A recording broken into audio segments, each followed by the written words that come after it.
5 August চানখারপুলে শিক্ষার্থী আনাস সহ 6 জন হত্যা মামলার তদন্ত প্রতিবেদন দাখিল। সাবেক ডিএমপি কমিশনার সহ আসামি 8 পুলিশ।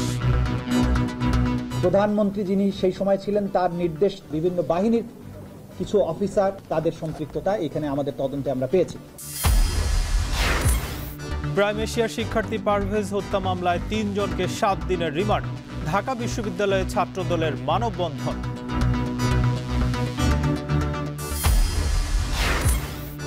অর্থ পাচারের অভিযোগে সাকিব আল হাসানের বিরুদ্ধে তদন্ত শুরু দুদকের। 2 সদস্যের কমিটি গঠন। বিভিন্ন দাবিতে রাজধানী সহ বিভিন্ন স্থানে নার্সিং ও কৃষি ডিপ্লোমা শিক্ষার্থীদের বিক্ষোভ। কারিগরিদের কর্মসূচি অব্যাহত।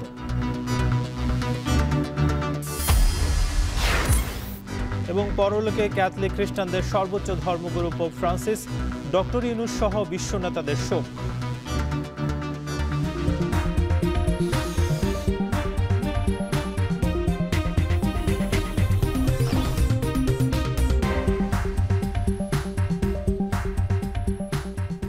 স্বাগত। এখন বিকেলে পুরো আয়োজন জুড়ে সঙ্গে আছি নাজমুস সাকিব। 24-এর 5 আগস্টের রাজধানীর চানখারপুলে পুলিশের গুলিতে শিক্ষার্থী আনাস সহ 6 জন নিহত হওয়ার ঘটনায় পূর্ণাঙ্গ তদন্ত প্রতিবেদন দাখিল করা হয়েছে। আসামি রয়েছেন সাবেক ডিএমপি কমিশনার সহ 8 পুলিশ। এর মধ্য দিয়ে জুলাই আগস্টে সংঘটিত মানবতা বিরোধী অপরাধের মামলায় প্রথম কোনো মামলার অভিযোগপত্র দাখিল করা হলো। এরপরই শুরু হবে বিচার কাজ। দুপুরে ব্রিফিংয়ে ট্রাইব্যুনালের চিফ প্রসিকিউটর তাজুল ইসলাম বলেন, শেখ হাসিনা পুলিশকে মরণাস্ত্র ব্যবহারের নির্দেশ দিয়েছিলেন। তার নির্দেশেই জুলাই আগস্টের আন্দোলনে গুলি করে শিক্ষার্থীদের হত্যা করা হয়েছে। বিস্তারিত জাহিদ হাসানের প্রতিবেদনে।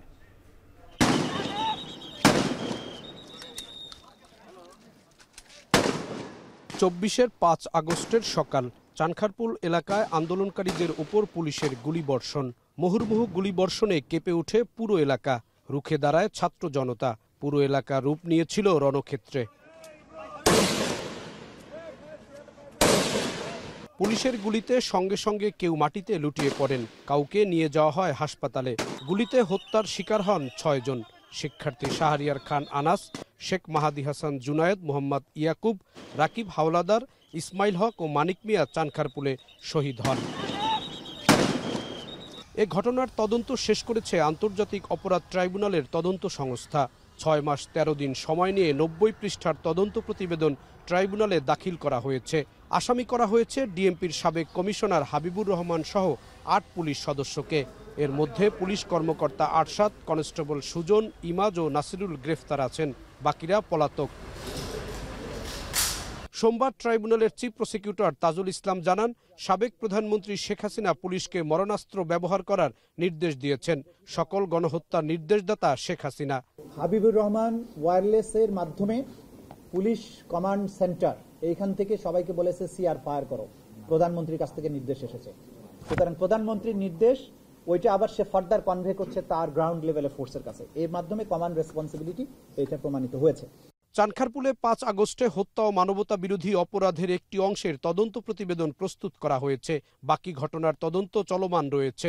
তদন্তে যাদের নাম আসবে তাদেরই আসামি করা হবে।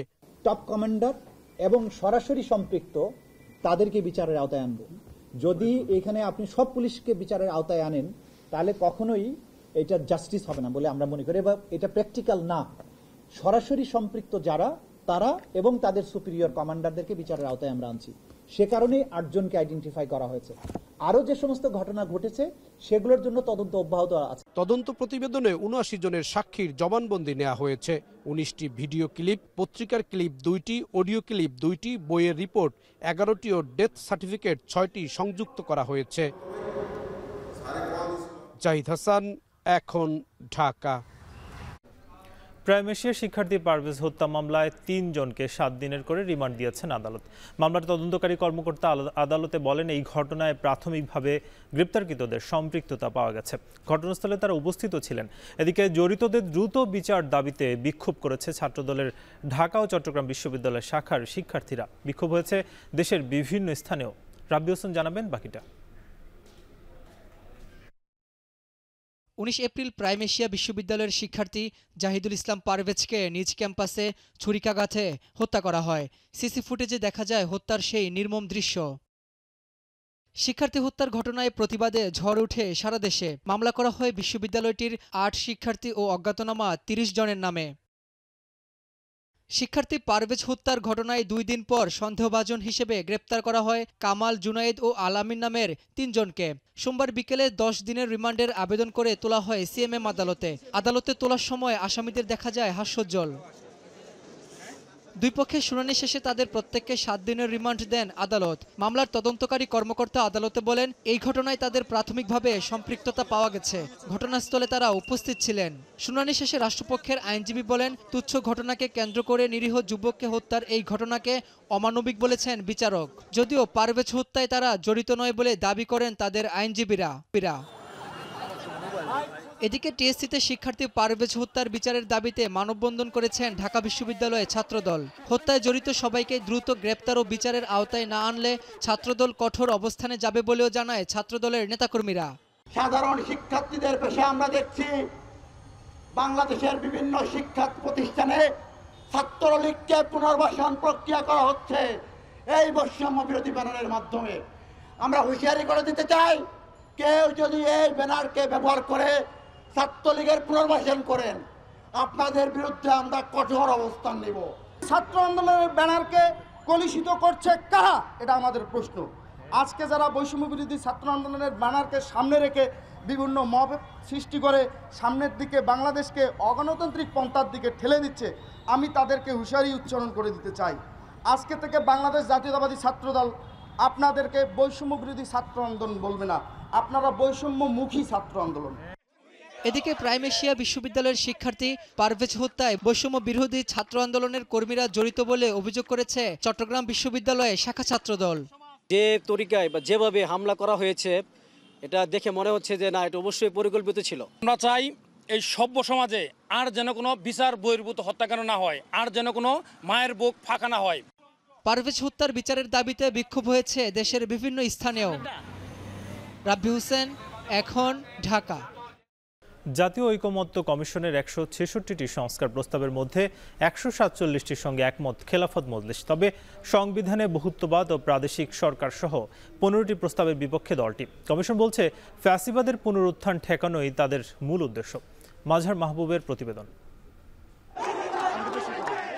২৪-এর গণঅভ্যুত্থানের চেতনায় বৈষম্যহীন বাংলাদেশ গড়তে রাষ্ট্র সংস্কারের গুরুদায়িত্ব অন্তর্বর্তী সরকারের কাঁধে।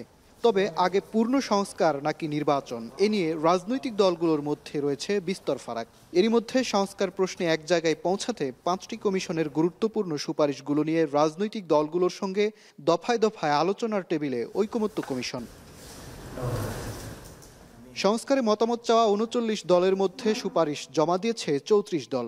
এর মধ্যে সোমবার ১৩তম দল হিসেবে আলোচনায় বসে খেলাফত মজলিসের ৩ প্রতিনিধি। কমিশনের ১৬৬ সংস্কার প্রস্তাবের ১৪৭টিতেই একমত তারা, দ্বিমত ১৫টিতে, আর ৪ প্রস্তাবে আংশিক। সংবিধানের যে মূল নীতি, ওখানে একটা শব্দ আসছে বহুত্ববাদ, একটা শব্দ ওনারা আনেছেন।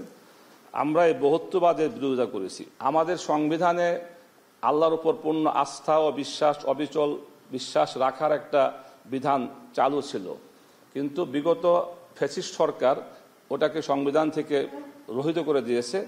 আমরা বর্তমান এই সংবিধানে আল্লাহর উপর পূর্ণ আস্থা ও বিশ্বাস রাখার বিধান পুনর্বহাল করার জন্য আমরা দাবি করেছি। কমিশনের আহ্বানে আলোচনায় বসায় রাজনৈতিক দলগুলোকে সাধুবাদ জানান ঐকমত্য কমিশনের সহসভাপতি অধ্যাপক আলী রিয়াজ।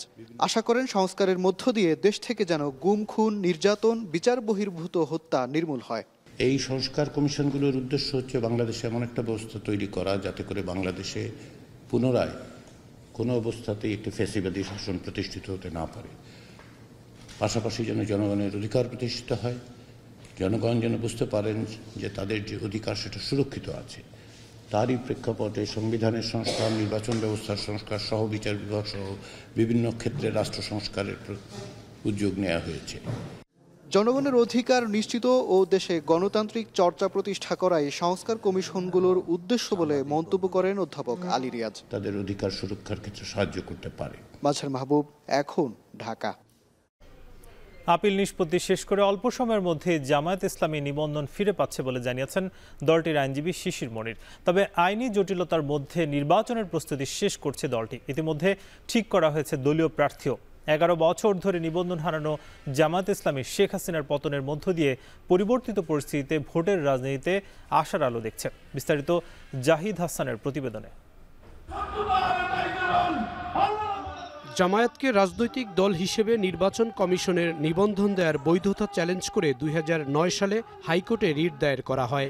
ওই রিটে নিষ্পত্তি করে 2013 সালের 1 আগস্ট একটি বৃহত্তর বেঞ্চ জামায়াতের নিবন্ধন বাতিল করে রায় দেয়। তবে সেই রায়ে 3 বিচারপতির মধ্যে জ্যেষ্ঠ বিচারপতি জামায়াতের নিবন্ধন বহাল রাখার পক্ষে রায় দেন। এটি আদালতের এখতিয়ার নয় বলেও পর্যবেক্ষণ দেন ওই বিচারপতি। হাইকোর্টের রায় স্থগিত চেয়ে আবেদন করা হলে চেম্বার আদালত সাড়া না দিয়ে বিষয়টি প্রধান বিচারপতির নেতৃত্বে আপিল বিভাগের পূর্ণাঙ্গ বেঞ্চে শুনানির জন্য পাঠায়। তবে প্রায় এক যুগেও আপিল বিভাগ জামায়াতের নিবন্ধনের মামলাটি নিষ্পত্তি করেনি। 2023 সালের 19 নভেম্বর আইনজীবীর অনুপস্থিতি দেখিয়ে আপিল খারিজ করে দেয়া হয়। এরপর মামলার আর কোনো অগ্রগতি ছিল না। গেল বছরের 5 আগস্ট ছাত্র জনতার আন্দোলনে পতন হয় শেখ হাসিনার সরকারের। আওয়ামী লীগের দীর্ঘদিনের শাসনের অবসান ঘটায় ওই বছর 22 অক্টোবর মামলাটি পুনরুজ্জীবিত করার আবেদন করে জামায়াত।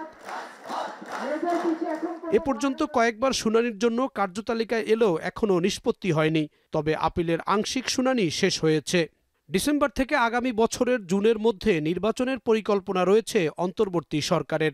এমন পরিস্থিতিতে রাজনৈতিক মহলে প্রশ্ন উঠেছে, জামায়াত কেন নিবন্ধন ফিরে পাচ্ছে না? কেন দেরি হচ্ছে নিবন্ধন ও প্রতীক ফিরে পেতে? এমন প্রশ্নের জবাবে জামায়াতের আইনজীবী শিশির মনির বলেন, অল্প সময়ের মধ্যে মামলা নিষ্পত্তি হবে, আর তাতেই নিবন্ধন ফিরে পাবে জামায়াত। হাইকোর্টে এই ব্যাপারে দ্বিধা বিভক্ত। দ্বিতীয় কথা হলো, কেন হাইকোর্ট দ্বিধা বিভক্ত? কোন প্রশ্নে?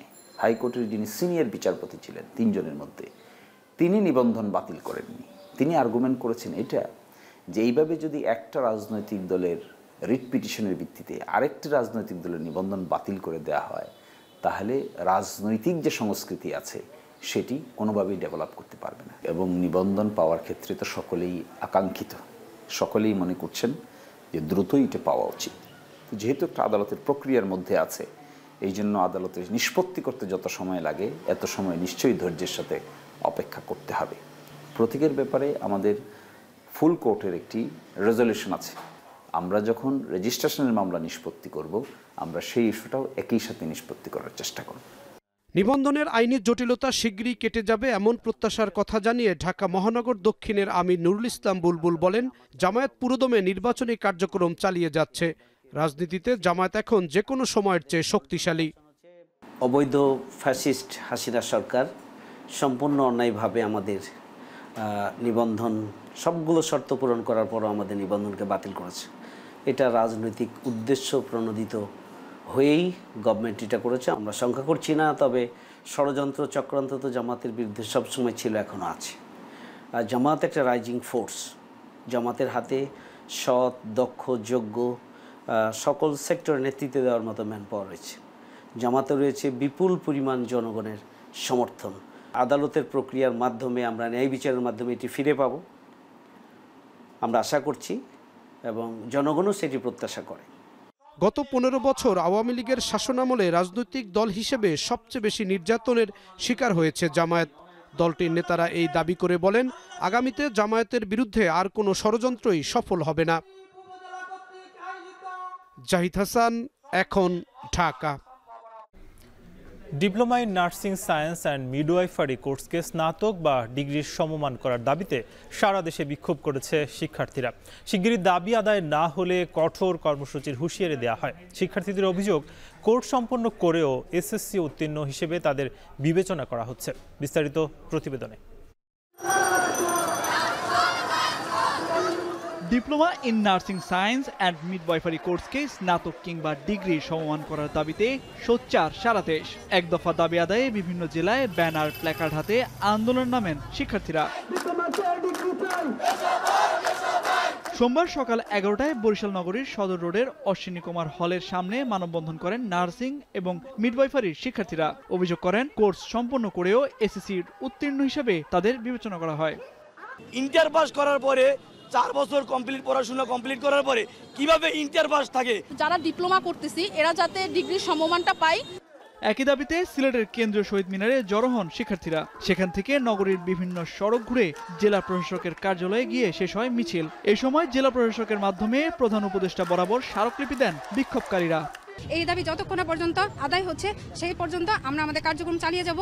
এটা 90% মেয়েদের প্রফেশনের জন্য তারা বিভিন্ন সময়ে প্রোগ্রাম থাকলেও সেখানে অ্যাটেন্ড করতে পারে না। কেন্দ্রীয় কর্মসূচির অংশ হিসেবে ময়মনসিংহ মেডিকেল কলেজের সামনের সড়কে বিক্ষোভ মিছিল ও মানববন্ধন করেন শিক্ষার্থীরা। শিগগিরই দাবি আদায় না হলে কঠোর কর্মসূচির হুঁশিয়ারি দেওয়া হয়। একই সময়ে জামালপুর সহ দেশের বিভিন্ন জেলায় মানববন্ধন ও অবস্থান কর্মসূচি পালন করেছে diploma in nursing science and মিডওয়াইফারির শিক্ষার্থীরা। তামজিদ মির্জা, এখন। কৃষি মন্ত্রণালয়ের সচিবের আশ্বাসে খামারবাড়ি ছেড়েছেন কৃষি ডিপ্লোমা শিক্ষার্থীরা। এর আগে কৃষি ডিপ্লোমা ও কৃষি বিশ্ববিদ্যালয়ের শিক্ষার্থীদের মুখোমুখি অবস্থানে উত্তপ্ত হয় পরিস্থিতি। বেশ কিছুক্ষণ সড়ক অবরোধ করে রাখেন দুই পক্ষের শিক্ষার্থীরা। পাবলিক বিশ্ববিদ্যালয় উচ্চশিক্ষার সুযোগ, দ্বিতীয় শ্রেণীর কর্মচারী হিসেবে গেজেট, 10ম স্কেলে বেতন ও স্বতন্ত্র বিশ্ববিদ্যালয়ের দাবিসহ 8 দফা দাবিতে বেশ কয়েকদিন ধরেই আন্দোলন করে আসছিল কৃষি ডিপ্লোমা শিক্ষার্থীরা। সোমবার দাবি নিয়ে এগ্রি ব্লকেট কর্মসূচি পালন করে শিক্ষার্থীরা। পরে স্মারকলিপি দিতে কৃষি সম্প্রসারণ অধিদপ্তরের ভিতরে যায় তারা। অপরদিকে ডিপ্লোমা শিক্ষার্থীদের দাবির বিরোধিতা করে অবস্থান নেয় কৃষি বিশ্ববিদ্যালয়ের শিক্ষার্থীরা। পরে সমস্যা সমাধানে সচিবের আশ্বাসের প্রেক্ষিতে দুপুর 2:30টায় কৃষি সম্প্রসারণ অধিদপ্তর ছাড়ে ডিপ্লোমা শিক্ষার্থীরা।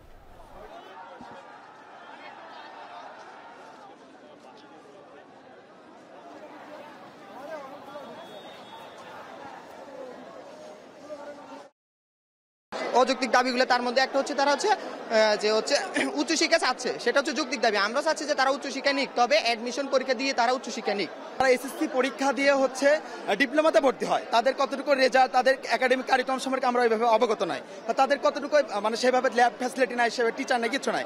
তো সেইখান থেকে এসে যদি তারা আমাদের সাথে কম্পিটিশন করতে আসে, তাহলে এটা খুবই একটা অযৌক্তিক বিষয়। আমরা যারা কৃষি বিশ্ববিদ্যালয়ের গ্র্যাজুয়েশন শেষ করার পরও দেখা যাচ্ছে আমরা তাদের চেয়ে কম গ্রেডের চাকরিও করছি, আর তাদেরকে বিগত সময়ে 10ম গ্রেডে নিয়োগ দেওয়া হচ্ছে। এখন তারা অযৌক্তিকভাবে 9ম গ্রেডে পদোন্নতি চাচ্ছে।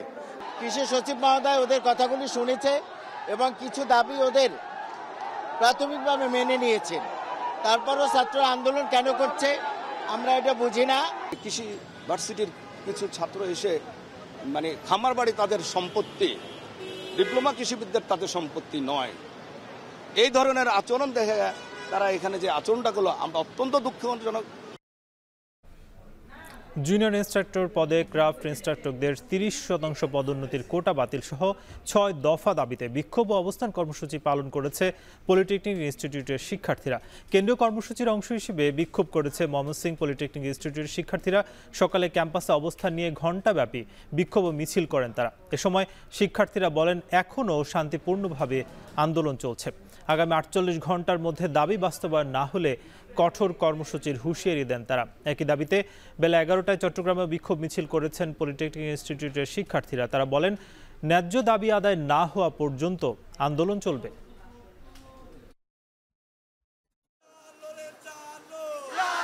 আমাদেরকে যে প্রমোশন দিচ্ছে 30% প্রমোশন, এটা অতি দ্রুত প্রত্যাহার করতে হবে এবং আমাদের প্রত্যেকটা বিভাগে ও প্রকৌশলী বিশ্ববিদ্যালয় স্থাপন করে দিতে হবে।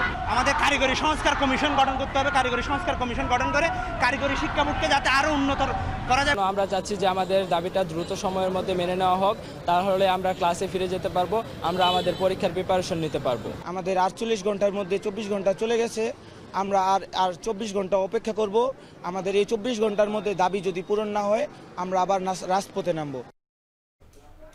ভিসির পদত্যাগের দাবিতে আমরণ অনশন করছে খুলনা প্রকৌশল ও প্রযুক্তি বিশ্ববিদ্যালয়ের শিক্ষার্থীরা। সেখানে আছেন সহকর্মী রামিম চৌধুরী, যুক্ত তার সঙ্গে। রামিম, জানাবেন যে আমরণ অনশনে থাকা শিক্ষার্থী কি বলছেন এবং এ ব্যাপারে বিশ্ববিদ্যালয়ের প্রশাসন কোনো পদক্ষেপ নিচ্ছে কিনা?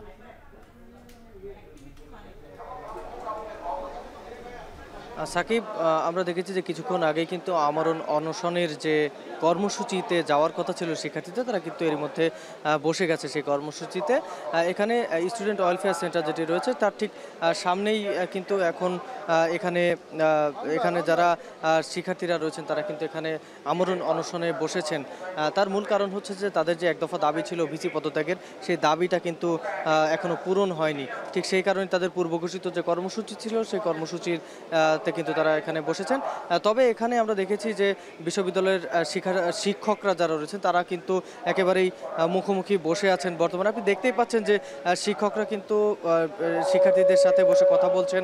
এখানে আমরা দেখছি যে এখানে ছাত্র বিষয়ক যে পরিচালক তিনি আছেন, এর পাশাপাশি বিশ্ববিদ্যালয়ের অন্যান্য বিভিন্ন ডিসিপ্লিনের যারা প্রফেসর তারা কিন্তু এখানে উপস্থিত রয়েছেন এবং তারা শিক্ষার্থীদের সাথে কথা বলছেন।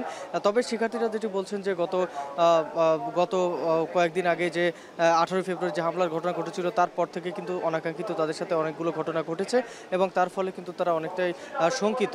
এবং তারা যেটি বলছেন শিক্ষকদেরকে যে বর্তমান ভিসি কিন্তু তাদেরকে যে নিরাপত্তা দেওয়ার কথা ছিল সেই নিরাপত্তা দিতে ব্যর্থ হয়েছে, যার ফলে কিন্তু তারা চাচ্ছেন যে ভিসি পদত্যাগ করুক। তবে এখানে যারা শিক্ষক রয়েছেন তারা কিন্তু তাদের বিভিন্নভাবে বোঝানোর চেষ্টা করছেন এবং তারা তাদের যে কর্মসূচি রয়েছে সেই কর্মসূচি থেকে তাদেরকে সরে দাঁড়ানোর জন্য কিন্তু আহ্বান জানাচ্ছেন এখানকার যারা শিক্ষক রয়েছেন তারা। মোটামুটি বলে চলে যে বিশ্ববিদ্যালয়ের শিক্ষক এবং শিক্ষার্থীদের মধ্যে একটি কথোপকথন এখনো পর্যন্ত চলছে। তো সাকিব, এই ছিল আমার কাছে কুয়েট ক্যাম্পাস থেকে সবশেষ খবর। অবশেষে দীর্ঘদিন অসুস্থ থাকার পর মৃত্যুর কাছে হার মানলেন পোপ ফ্রান্সিস। মারা গেলেন ক্যাথলিক খ্রিস্টানদের সর্বোচ্চ ধর্মগুরু। সোমবার তার মৃত্যুর খবর নিশ্চিত করেছে ভ্যাটিকান সিটি কর্তৃপক্ষ। ৮৮ বছর বয়সী পোপ দীর্ঘদিন ধরে শ্বাসতন্ত্রজনিত রোগে ভুগছিলেন। শারীরিক জটিলতা নিয়ে 5 সপ্তাহ ধরে রোমের জেমেলি হাসপাতালে ছিলেন পোপ। ভ্যাটিকানের নিজ বাসভবন কাসা সান্তা মার্তায় শেষ নিঃশ্বাস ত্যাগ করেন তিনি। রোববার শেষবারের মতো ইস্টার সানডে উপলক্ষে ভ্যাটিকানের সেন্ট পিটার্স স্কোয়ারে খোলা আকাশের নিচে জড়ো হওয়া হাজার হাজার ভক্তের সামনে গাজায় যুদ্ধবিরতির আহ্বান জানান পোপ ফ্রান্সিস। এদিকে পোপের মৃত্যুতে প্রধান উপদেষ্টা ডক্টর মোহাম্মদ ইউনূস সহ শোক জানিয়েছেন বিশ্ব নেতারা। 2013 সালের 13 মার্চ পোপ হিসেবে নির্বাচিত হয়েছিলেন তিনি।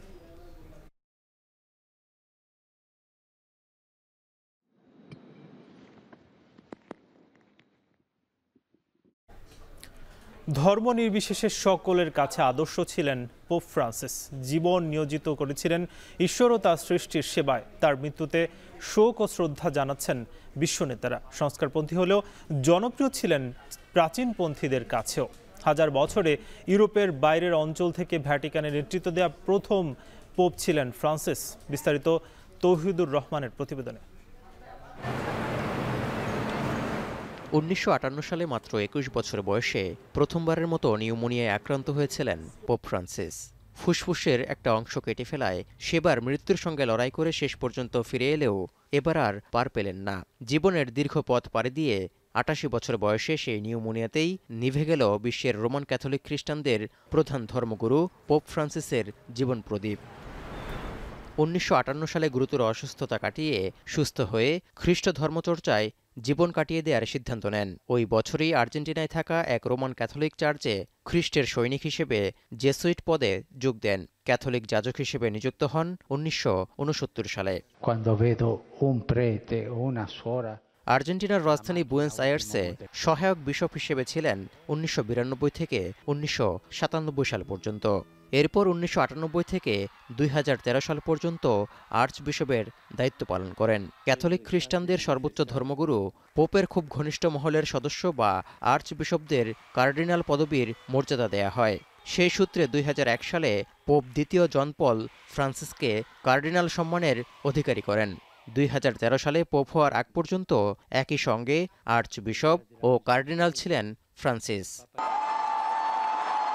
অসুস্থতার কারণে 2013 সালের 28 ফেব্রুয়ারি পোপ বেনেডিক্ট পদত্যাগের পর রোমান ক্যাথলিক চার্চের কার্ডিনালদের সমাবেশ বা পোপ কনক্লেভের মধ্য দিয়ে 13 মার্চ 266তম পোপ হিসেবে দায়িত্ব গ্রহণ করেন ফ্রান্সিস। প্রায় 1300 বছরের মধ্যে ইউরোপের বাইরে এবং দক্ষিণ আমেরিকা মহাদেশ তথা দক্ষিণ গোলার্ধের প্রথম পোপ ছিলেন তিনি।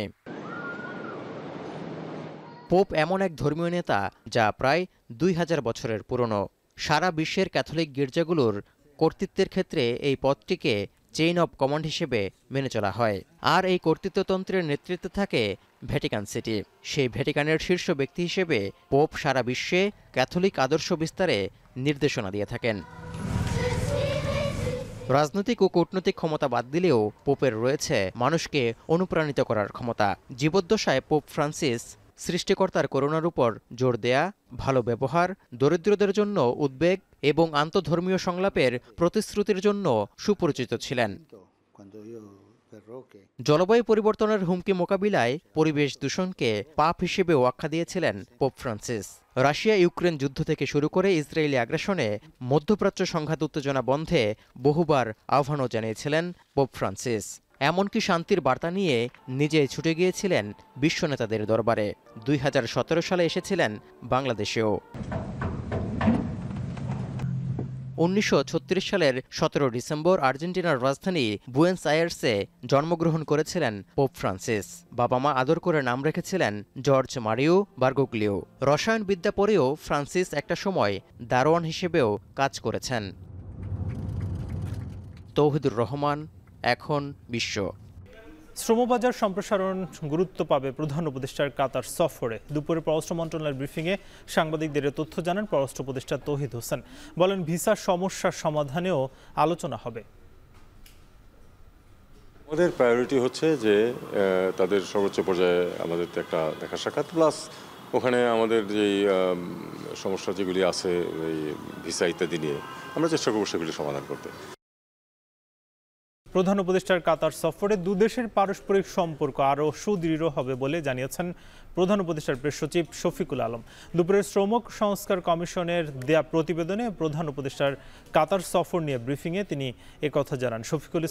শফিকুল আলম বলেন, কাতারের শ্রম বাজারে বাংলাদেশিরা যাতে বেশি বেতনে বেশি কাজ পায় সেদিকে সর্বোচ্চ অগ্রাধিকার দেওয়া হবে। আমরা চাই কাতারের সাথে আমাদের সম্পর্কটা আরো সুদৃঢ় হোক। আমরা যাতে তাদের সব ধরনের এনার্জি কোঅপারেশন করতে পারি এবং তাদের থেকে আমরা প্রচুর ইনভেস্টমেন্ট বাংলাদেশে আনতে পারি। ঠিক তেমনি অন্যান্য যতগুলো মার্কেট আছে যেখানে আমাদের বাংলাদেশি ভাই বোনেরা কাজ পেতে পারেন, সেই মার্কেটগুলো আমরা দেখছি, শ্রমবাজারগুলো আমরা দেখছি যে কিভাবে আমাদের জন্য আরো বেটার স্যালারিতে এবং আরো বেশি সংখ্যক বাংলাদেশি কিভাবে সেখানে কাজ পেতে পারেন। 7 কোটি শ্রমিকেরই কোনো আইনি সুরক্ষা নেই। আমরা সরকারের কাছে সুপারিশ করেছেন এই শ্রমিকদের জন্য একটা আইনি সুরক্ষা যাতে নিশ্চিত করা হয়। সকল কলকারখানা সহ সকল কর্মক্ষেত্রে আসলে যৌন নিপীড়ন এবং সহিংসতা বিরোধী যাতে নীতিমালাটা প্রণয়ন করা হয় এবং এটা যাতে নিশ্চিত করা হয় সে বিষয়ে সরকারকে কাজ করার জন্য ওনারা সুপারিশ করেছেন। এবং আরেকটা সুপারিশ 6 মাস মাতৃত্বকালীন ছুটি, এই সুপারিশটা অন্যান্য কমিশন থেকেও এসেছে, ওনারাও এই সুপারিশটার পুনরাবৃত্তি করেছেন। 2011 সালের পর থেকে দেশে কর ফাঁকি আশঙ্কাজনক হারে বেড়েছে বলে জানিয়েছেন সিপিডি। কর ফাঁকির কারণে 2023 সালে 2,26,000 কোটি টাকা রাজস্ব হারিয়েছে সরকার। 2012 সালে এই ফাঁকির পরিমাণ 96,503 কোটি টাকা। সকালে ধানমন্ডিতে গবেষণা প্রতিবেদনে এই তথ্য তুলে ধরেছে সিপিডি। গবেষণায় অংশ নেওয়া 45% কোম্পানি জানিয়েছে কর্পোরেট কর দেওয়ার সময় কর্মকর্তারা ঘুষ চেয়েছেন। বিস্তারিত প্রতিবেদনে। 5 দশক ধরে জাতিসংঘের স্বল্পোন্নত দেশ এলডিসি তালিকায় বাংলাদেশ। নানা যাচাই বাছাই পেরিয়ে 2026 সালে 24 নভেম্বর এলডিসি থেকে উত্তরণের জন্য সময় নির্ধারণ করা হয়েছে। তবে আরও ভালো প্রস্তুতি নিতে এই সময়সীমা কিছুটা পিছিয়ে দিতে আগ্রহী বাংলাদেশ।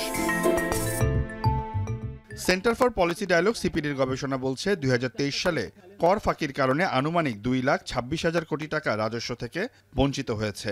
আর এই ক্ষতির প্রায় অর্ধেক হয়েছে শুধুমাত্র কর্পোরেট কর ফাঁকির কারণে। সকালে সিপিডির কার্যালয়ে বাংলাদেশে উত্তরণে কর্পোরেট আয়কর সংস্কার শীর্ষক ব্রিফিংয়ে এই তথ্য তুলে ধরা হয়। গবেষণায় দেখা যায় 2011 সাল থেকে কর ফাঁকির পরিমাণ ধারাবাহিকভাবে বেড়েছে। এর মূল কারণ উচ্চ কর হার, প্রশাসনিক দুর্বলতা, জটিল ও অস্বচ্ছ আইন কাঠামো এবং কর ব্যবস্থাপনায় দুর্নীতির বিস্তার। তাই কর ডিজিটালাইজেশন জরুরি বলে মনে করে সিপিডি। সকলে বলছি, আজকে থেকে বলা না, এটা বলার পর বলা চলছে, কিন্তু এইদিকে প্রপার উদ্যোগের অনীহা রয়েছে। এবং আজকে যেটা বেরিয়ে আসলো, এই অনীহা শুধুমাত্র কর প্রশাসনের থেকে অনীহা না, এই অনীহা ব্যবসায়ীদের দিকেও রয়েছে। সুতরাং এই উভয়ের স্বার্থেই, সামগ্রিক স্বার্থেই আমাদের দরকার হচ্ছে ডিজিটালাইজেশনটা বাস্তবায়ন করা।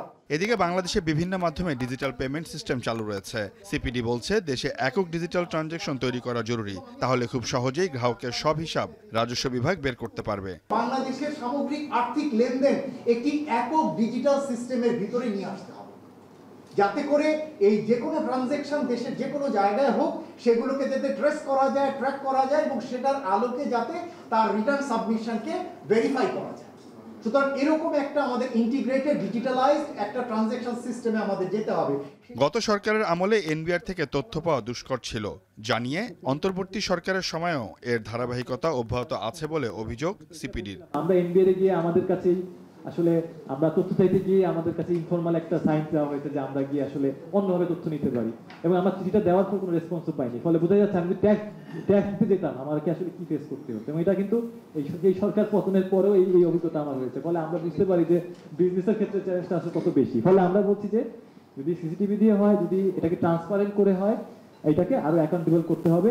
বাংলাদেশের রাজস্ব ইনসেন্টিভ পুরোটাই রাজনৈতিক কারণে তৈরি করা বলেও জানান বক্তারা, তাই খাত ভিত্তিক ইনসেন্টিভ বাদ দেওয়ার আহ্বান তাদের। পুরো জয়েন্টস্টিকের ওয়েবসাইট ঘেটেও আমি কোনো নাম্বার পাইনি। সিউল আহমেদ, এখন, ঢাকা। অর্থ পাচারের অভিযোগে ক্রিকেটার সাকিব আল হাসানের বিরুদ্ধে অনুসন্ধান শুরু করেছে দুর্নীতি দমন কমিশন। এজন্য কমিটিও গঠন করেছে সংস্থাটি। শেয়ারবাজার কেলেঙ্কারি, জুয়া ও স্বর্ণ চোরাচালানের সঙ্গে সম্পৃক্ততা, প্রতারণার মাধ্যমে কাকড়া ব্যবসায়ীদের অর্থ আত্মসাৎ, ক্রিকেট খেলায় দুর্নীতি, অর্থ পাচারের মতো গুরুতর অভিযোগ আছে তার বিরুদ্ধে। এসব অভিযোগ অনুসন্ধানের সিদ্ধান্ত নিয়েছে দুদক। এজন্য 2 সদস্যের একটি কমিটিও গঠন করেছে সংস্থাটি। গত বছরের 8 নভেম্বর সাকিব আল হাসানের ব্যাংক হিসাব জব্দ করার কথা জানায় Bangladesh financial intelligence unit. Shakib Al হাসানের বিরুদ্ধে একটি হত্যা মামলাও রয়েছে।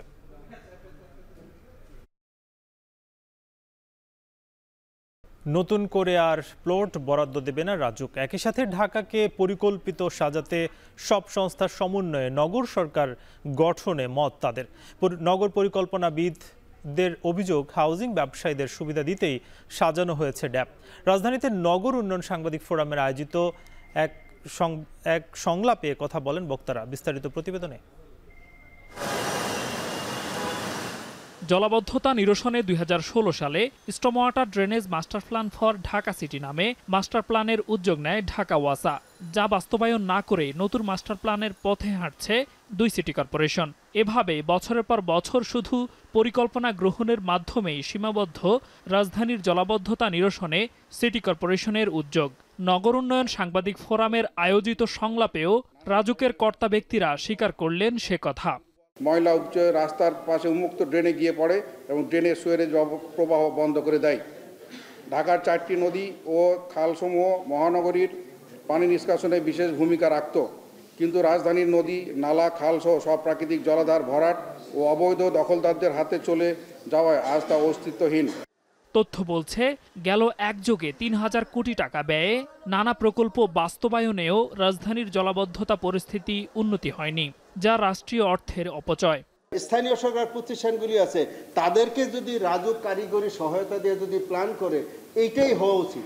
এখন রাজুক নিজেও করে না, ওরাও করতে দেয় না, এই হলো রাজুক। আর কি ঢাকার সমস্যার মূল তৈরিতে আসলে আমলাতান্ত্রিক জটিলতা, আমাদের পেশাজীবীদের স্বেচ্ছাচারী মনোভাব, এই কারণে ঢাকা শহরের আজকের এই অবস্থা।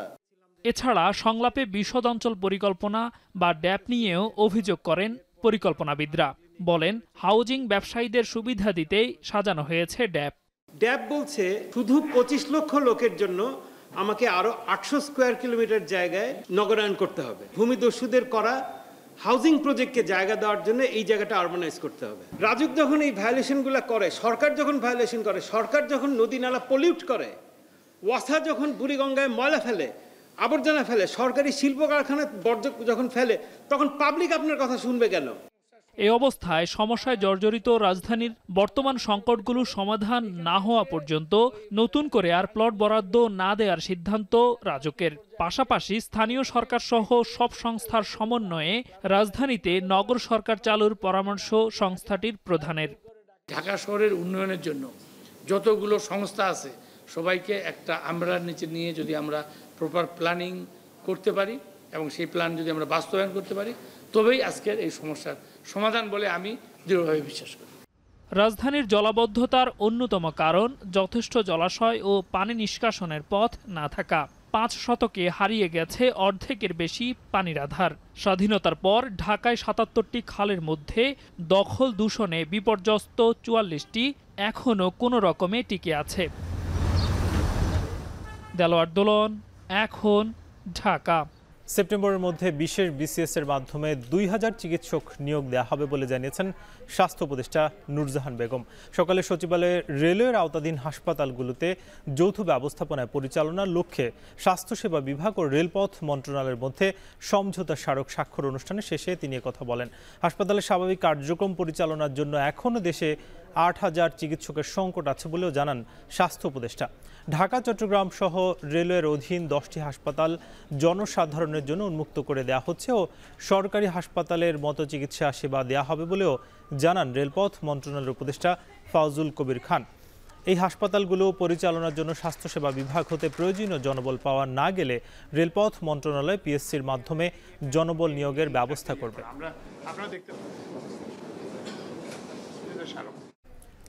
নির্মাণাধীন ভবনে নকশা বহির্ভূত অংশ থাকায় তা ভেঙে দিয়েছে রাজুক। রাজধানীর উত্তরায় এমন 5টি ভবনে অভিযান পরিচালনা করে রাজুকের ভ্রাম্যমাণ আদালত। এ সময় 5 জন ভবন মালিককে 4 লাখ টাকা জরিমানা করা হয়েছে। ওমর ফারুকের প্রতিবেদন। নকশা না মেনে ভবন নির্মাণের বিরুদ্ধে রাজুকের অভিযান চলমান। সেই ধারাবাহিকতায় সোমবার রাজধানীর উত্তরায় অভিযান চালায় সংস্থাটি। এক্সকাভেটর দিয়ে ঘুরিয়ে দেওয়া হয় ভবনের বর্ধিত অংশ। সোমবার সকাল থেকে রাজধানীর উত্তরার 10 নম্বর সেক্টরের রানাভোলা এলাকায় রাজুকের উচ্ছেদ অভিযান পরিচালিত হয়। এ সময় 5টি ভবনের বর্ধিত অংশ ভেঙে ফেলার পাশাপাশি ভবন মালিকদের 4 লাখ টাকা জরিমানা করে রাজুকের নির্বাহী ম্যাজিস্ট্রেট। এ সময় রাজুকের উদ্ধার অভিযানে বাধা দেয় ভবন মালিকের প্রতিনিধি পরিচয় দেওয়া এক ব্যক্তি। এজন্য তাকে জরিমানা গুনতে হয়েছে। এই অভিযানগুলি যে পাঠানোর আগে রাজুকের লোকের ঠিক করা দরকার, জনগণকে না। রাজুকের যেই চোরেরা বসে আছে তাদেরকে অথরাইজ অফিসার এবং যারা সুপারভাইজার থাকে তারা এই কাজগুলি করে। আমি নিজ হাতে টাকা দিছি। রাজুকের উপপরিচালক ও নির্বাহী ম্যাজিস্ট্রেট জানান, নিরাপদ ও বসবাস উপযোগী ঢাকা গড়তে রাজুকের নিয়মিত অভিযানের অংশ হিসেবে উচ্ছেদ চলছে। অভিযানে ভবনের অতিরিক্ত অংশ ভেঙে ফেলার পাশাপাশি পানি, বিদ্যুৎ সহ সকল সেবার সংযোগ বিচ্ছিন্ন করা হয়। 5টি ভবনে আমরা অভিযান চালিয়েছি এবং প্রতিটা ভবনেই আমরা নকশা বহির্ভূত অংশ নির্মাণাধীন দেখতে পেয়েছি, যেটাকে আমরা ডেভিয়েশন বলি। আর অন্যান্য ভবনের মালিককে না পাওয়াতে আমরা তাদের বৈদ্যুতিক সংযোগ বিচ্ছিন্ন করেছি, মিটার জব্দ করেছি। তারা যখন পরবর্তীতে নকশা বহির্ভূত অংশ অপসারণ করে মিটারের জন্য রাজুকে যোগাযোগ করবে, তখন আমরা তাদের কাছ থেকে অঙ্গীকারনামা গ্রহণপূর্বক তারা নকশা অনুযায়ী ভবনটি করবে। এই অঙ্গীকারনামা প্রদান সাপেক্ষে আমরা হয়তো তাদেরকে বৈদ্যুতিক সংযোগ প্রদান করব। পুরনো নীতিমালা অনুযায়ী সড়কের জায়গা দখল করে যেসব ভবন নির্মাণ করা হয়েছে সেগুলোর বিষয়েও দ্রুত নতুন নীতিমালা তৈরি করছে রাজুক। এরপর পূর্ণ ভবনের বিরুদ্ধে ব্যবস্থা নেবে রাজুক। ওমর ফারুক, এখন, ঢাকা। এখন বিকেল শেষ করার আগে শিরোনামগুলো আরও একবার। 5 আগস্ট চানখারপুলে শিক্ষার্থী আনাস সহ 6 জন হত্যা মামলার তদন্ত প্রতিবেদন দাখিল। সাবেক ডিএমপি কমিশনার সহ আসামি 8 পুলিশ। প্রধানমন্ত্রী যিনি সেই সময় ছিলেন, তার নির্দেশ বিভিন্ন বাহিনীর কিছু অফিসার তাদের সম্পৃক্ততা এখানে আমাদের তদন্তে আমরা পেয়েছি। প্রাইম এশিয়া শিক্ষার্থী পারভেজ হত্যা মামলায় 3 জনকে 7 দিনের রিমান্ড। ঢাকা বিশ্ববিদ্যালয়ে ছাত্রদলের মানববন্ধন।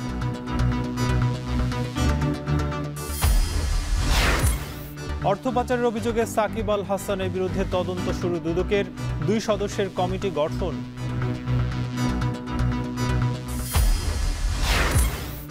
বিভিন্ন দাবিতে রাজধানী সহ বিভিন্ন স্থানে নার্সিং ও কৃষি ডিপ্লোমা শিক্ষার্থীদের বিক্ষোভ।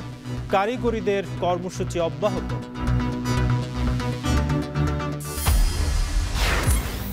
এবং পরলোকে ক্যাথলিক খ্রিস্টানদের সর্বোচ্চ ধর্মগুরু পোপ ফ্রান্সিস, ডক্টর ইউনূস সহ বিশ্ব নেতাদের শোক। এই ছিল এখন বিকেলের আয়োজনে। এখন টেলিভিশন ওয়েবসাইটে দেখুন www.এখন.tv। এছাড়া ফেসবুকে যুক্ত হতে পারেন facebook.com/tv.এখন। ইউটিউবে যুক্ত হতে পারেন youtube.com/c/এখন tv।